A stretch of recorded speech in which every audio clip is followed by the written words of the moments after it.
MCQs के series में chapter number 2 के इम्पोर्टेंट एमसीक्यूज लेके आया हूँ और इसमें आपको मिलेगा 30 most important MCQs of chapter 2।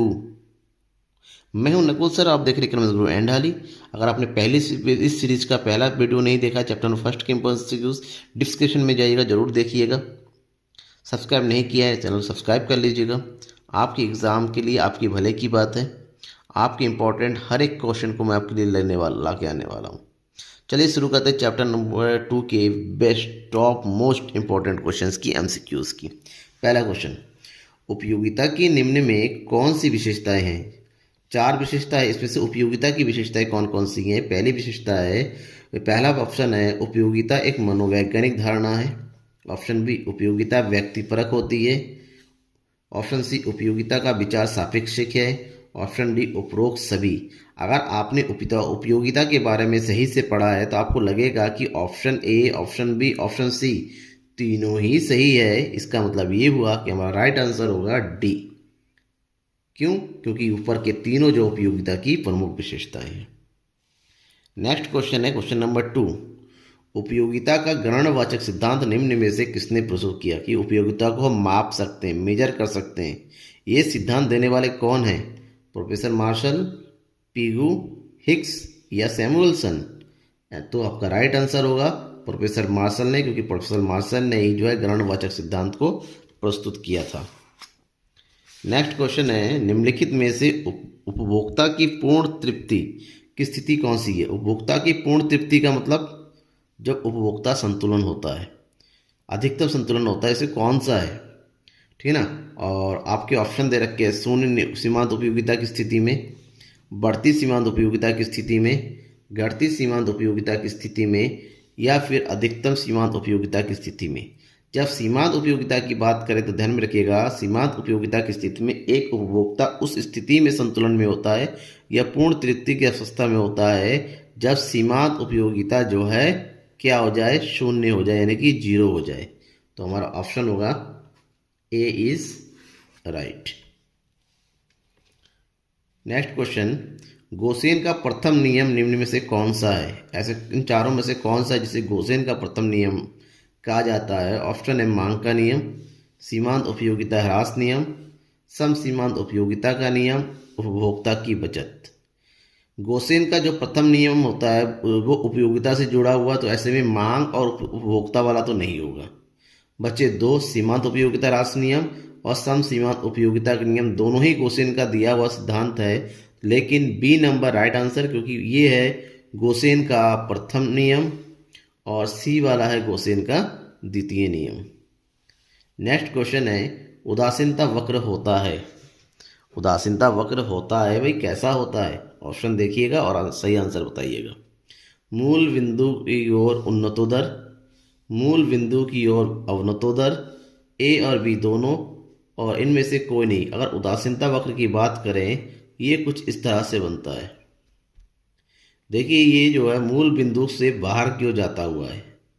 जब मूल बिंदु से बाहर की ओर जाता है तो इसको बोलते हैं मूल बिंदु की ओर उन्नतोदर। ठीक है ना, यानी कि option number A. Next question है, जब सीमांत उपयोगिता ऋणात्मक होती है तब कुल उपयोगिता कैसी होती है? जब सीमांत उपयोगिता ऋणात्मक हो तब कुल उपयोगिता क्या होगी?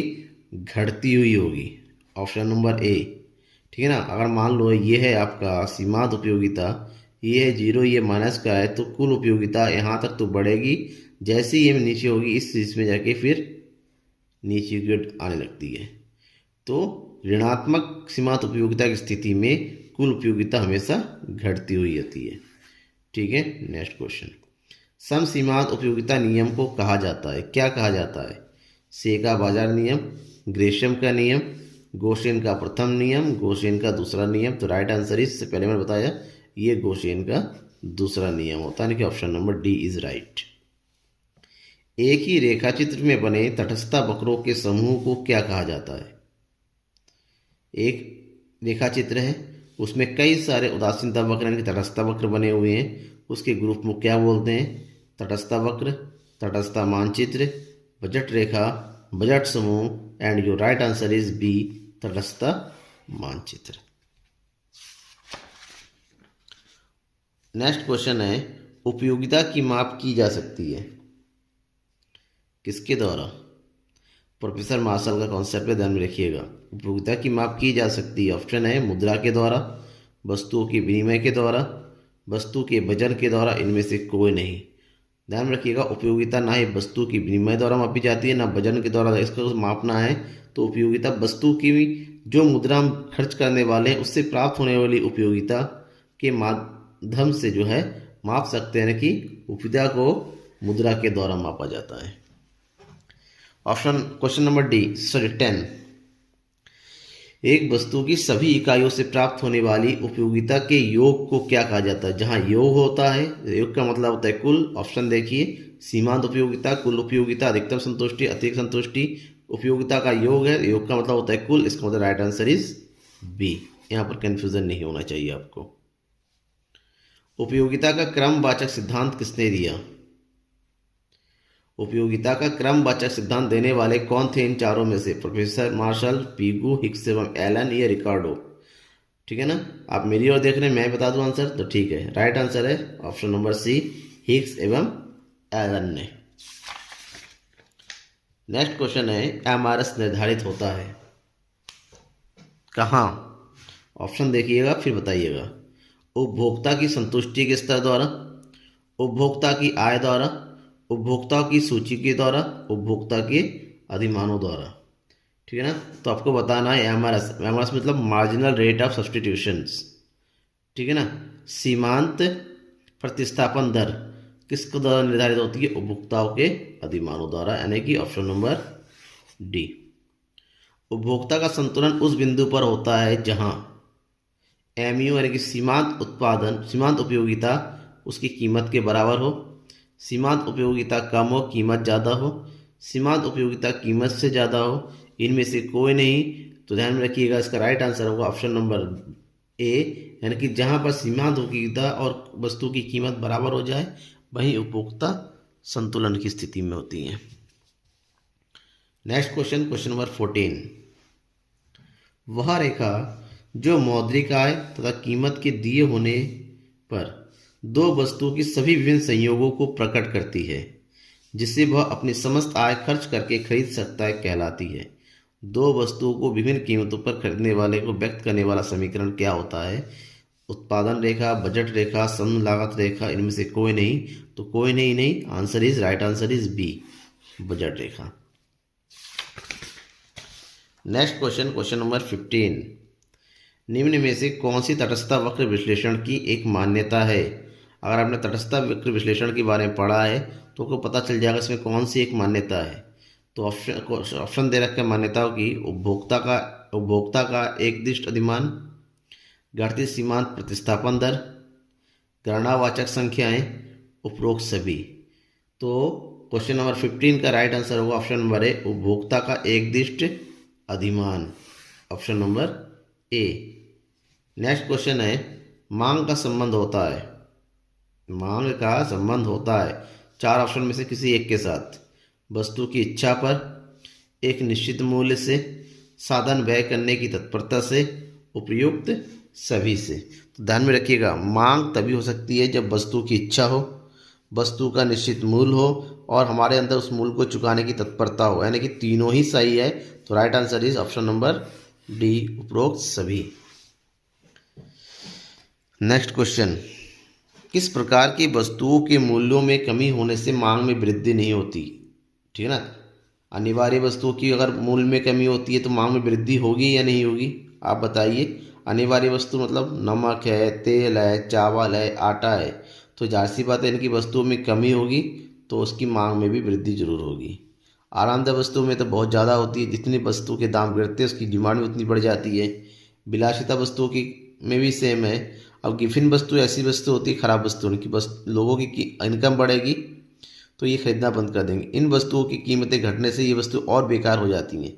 तो यानी कि यहाँ पर मूल्य में कमी होने से मांग में वृद्धि नहीं होती है। तो right answer is D, Giffen वस्तुओं के संदर्भ में। क्वेश्चन नंबर 18, मांग और आय के संबंध होता है। कैसा संबंध होता है? मांग और आय। आपकी आय बढ़ेगी तो आपकी मांग कैसी होगी, आपकी आय घटेगी तो आपको मांग कैसी होगी, यही बताना है आपको। धनात्मक है, ऋणात्मक है, गुणात्मक है, विपरीत है। और मैं अगर आंसर दूँ तो राइट आंसर इज ए। मांग और आय के बीच में धनात्मक संबंध होता है। आय के बढ़ने के साथ साथ लोगों की मांग भी बढ़ती चली जाती है।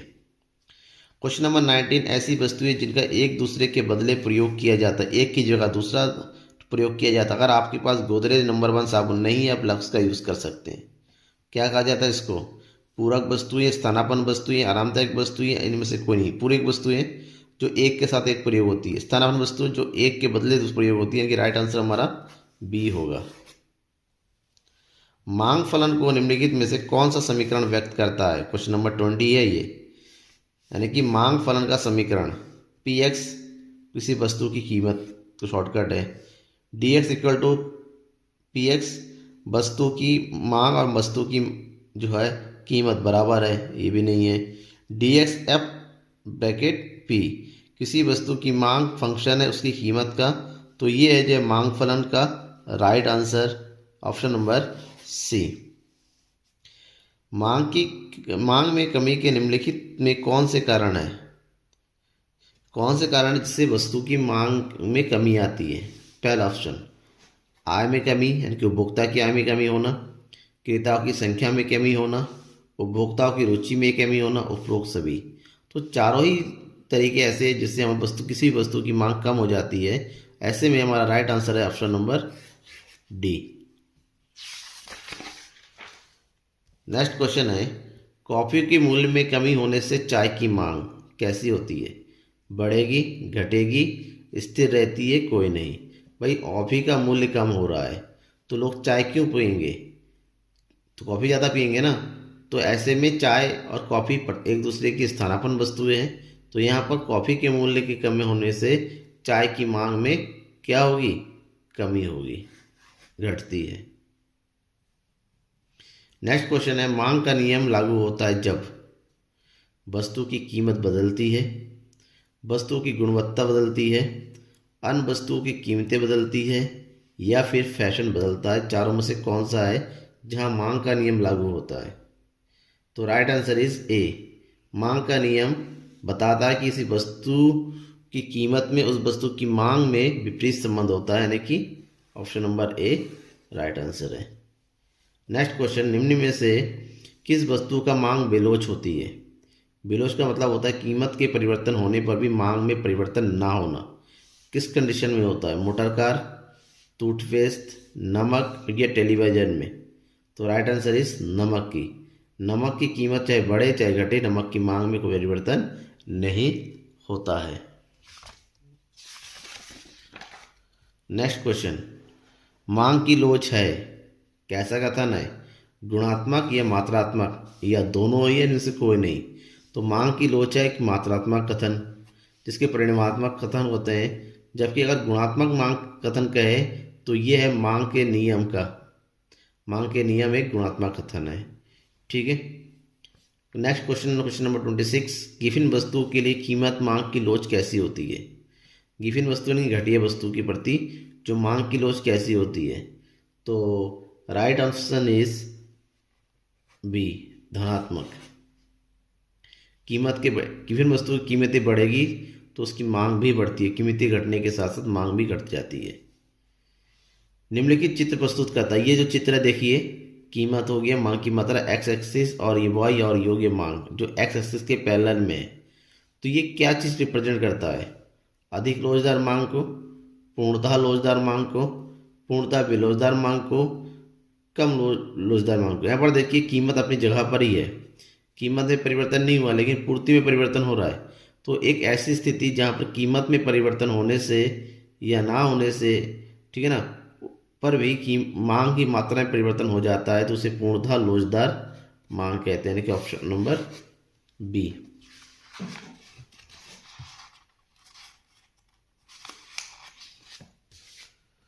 नेक्स्ट क्वेश्चन, क्वेश्चन नंबर 28, मांग की लोच मापने के लिए प्रतिशत या अनुपातिक रीति का प्रतिपादन किसने किया?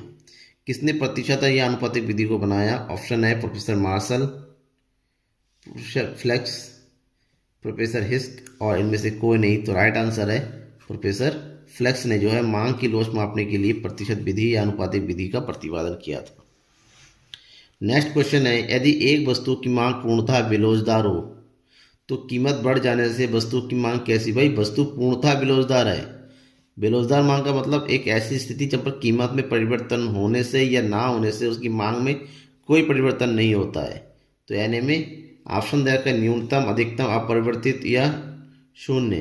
तो आपको ध्यान में ये रखना है कि पूर्णतः बेरोजगार की स्थिति में कीमत के बढ़ जाने से वस्तु की मांग अपरिवर्तित रहती है, यानी कि कोई परिवर्तन नहीं होता है। And last question chapter number 2 का, पूर्णतः बेरोजगार की स्थिति में जब कीमत में 10% की कमी होती है। देखिए वो और नीचे सेम क्वेश्चन ही है। 10% की कमी होती है लेकिन मांगी जाने वाली मात्रा में कमी कितनी होगी? पूर्णतः बेरोजगार स्थिति ऐसी स्थिति होती है जहां पर वस्तु की कीमत घटे या बढ़े, वस्तु की मांग की मात्रा में कोई परिवर्तन नहीं होता है। यहाँ पर वस्तु की कीमत में 10% का परिवर्तन हो रहा था। आपसे पूछा गया है कि मांगी जाने मात्रा में कितनी कमी होगी। तो आपका राइट आंसर होगा शून्य, कोई कमी नहीं होगी। क्यों? क्योंकि यहाँ पर बेरोजगार स्थिति है। Thank you. ज़्यादा से ज़्यादा शेयर कीजिए अपने दोस्तों के बीच में।